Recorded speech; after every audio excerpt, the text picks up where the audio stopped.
Alright, so in this example problem, we're looking down at the top of a door.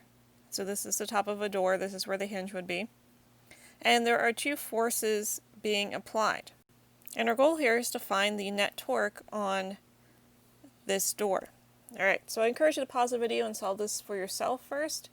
And then after you've done that, you can come back and watch the rest of the video and compare what I do to what you did.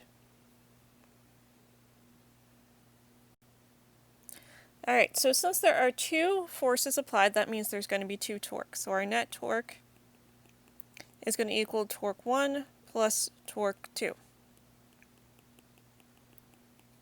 And remember, for each of them, it's going to be the force that's perpendicular times each individual lever arm.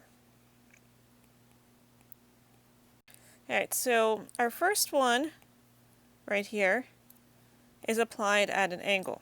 So we have a parallel component, because remember the lever arm is going to be along here, and we have a perpendicular component. So we want this component right here. And since the 30 degrees is opposite to the side that we want, we're going to use sine. So we're going to say that 12 newtons times the sine of 30. And then that force is being applied 2 meters from the rotation point, because remember our rotation point's right here. And if we look, the force is going up in this direction, so around like this. That is counterclockwise, so that is going to be a positive. Now let's look at our other force.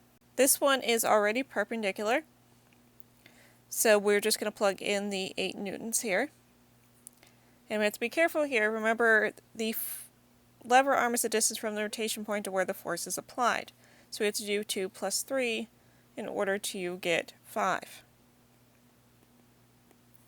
Alright, now let's check our direction. This force is going to push down this way because our rotation point is still right here. So that is going to be a clockwise rotation, so this one is going to be negative. And after we do our addition here and multiplication, we're going to get that torque net